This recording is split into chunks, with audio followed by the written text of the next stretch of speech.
We often take for granted the instantaneous global communication that defines our modern world.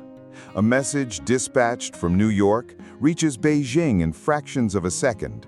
A stock trade in London impacts markets in Tokyo before the sun has fully risen there.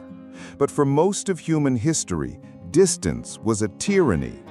Just a century and a half ago, the fastest way to convey a crucial piece of news, a profound thought, or a vital business directive across an ocean was to entrust it to the slow, churning gears of a steamship.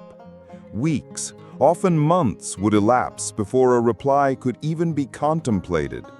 This was not merely an inconvenience, it was a fundamental constraint on global commerce, diplomacy, and even personal connection. Yet a few audacious visionaries, defying the practical realities of their era, dared to imagine something faster, something immediate, a golden thread laid across the crushing, unexplored depths of the Atlantic, capable of carrying whispers of information at the speed of light. The year 1858 saw the first monumental attempt. The very notion of connecting Europe and North America by underwater telegraph cable was widely dismissed as madness. Thousands of miles of treacherous, unexplored ocean floor lay between the continents. Nevertheless, against staggering odds, the first cable was laid. The world held its breath, captivated by the sheer audacity of the endeavor. And then, a fleeting triumph. Messages began to flow, shrinking communication time from weeks to mere minutes. It was an unprecedented leap, hailed as a monumental success.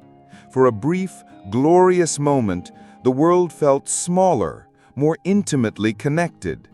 But this triumph was as fragile as it was magnificent. The whisper faded. The connection died. The monumental effort, the boundless optimism, all seemed to have been for naught. The cable failed.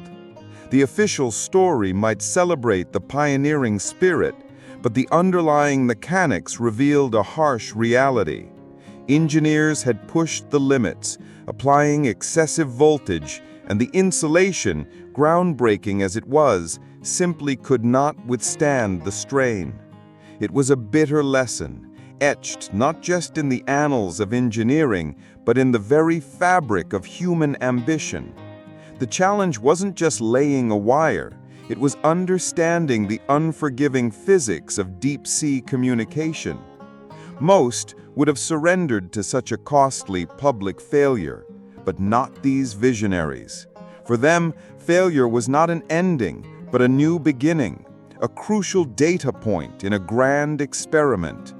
They meticulously dissected their mistakes, poring over every inch of the faulty cable, analyzing every failed signal. They learned that the very methods intended to speed up the messages had in fact silenced them. They understood with newfound clarity that the delicate balance between power and precision was paramount. This was no longer just about laying a wire. It was about mastering the fundamental physics of electrical transmission, the resilience of materials under immense pressure, and the unforgiving nature of the deep ocean environment. Armed with these hard-won, expensive lessons, they set their sights on a second attempt. This time, everything had to be perfect, every variable accounted for. The cable itself was entirely redesigned, stronger, better insulated, built to withstand the immense pressures and corrosive forces of the abyss. And they needed a ship unlike any other, capable of carrying the colossal weight of this ambition, a vessel that was itself an engineering marvel. Enter the SS Great Eastern, a truly gargantuan vessel for its time, a titan of the seas. This floating behemoth, far exceeding the capacity of any other ship, was chosen to carry the miles upon miles of the new, improved cable. It was an engineering marvel, tasked with an engineering miracle.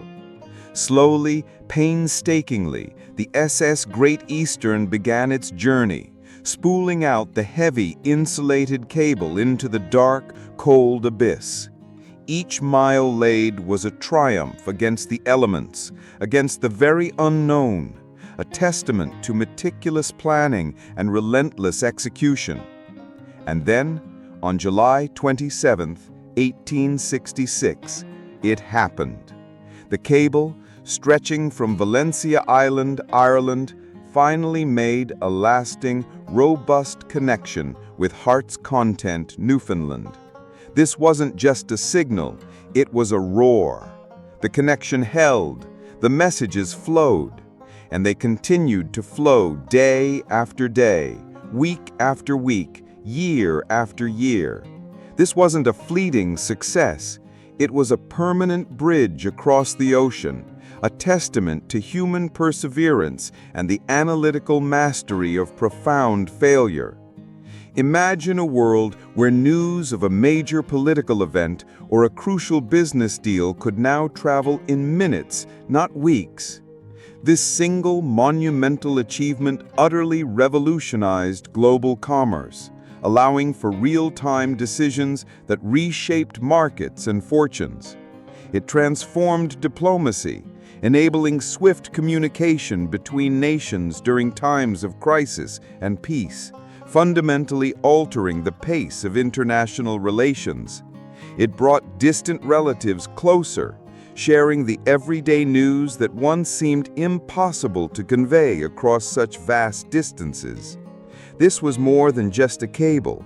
It was the genesis of our interconnected planet. It laid the groundwork for the information age, for the very internet we use today. It showed humanity that even the most daunting, seemingly impossible challenges could be overcome not by sheer force of will, but with relentless persistence, the courage to learn forensically from profound failure, and an unwavering belief in the power of iterative innovation.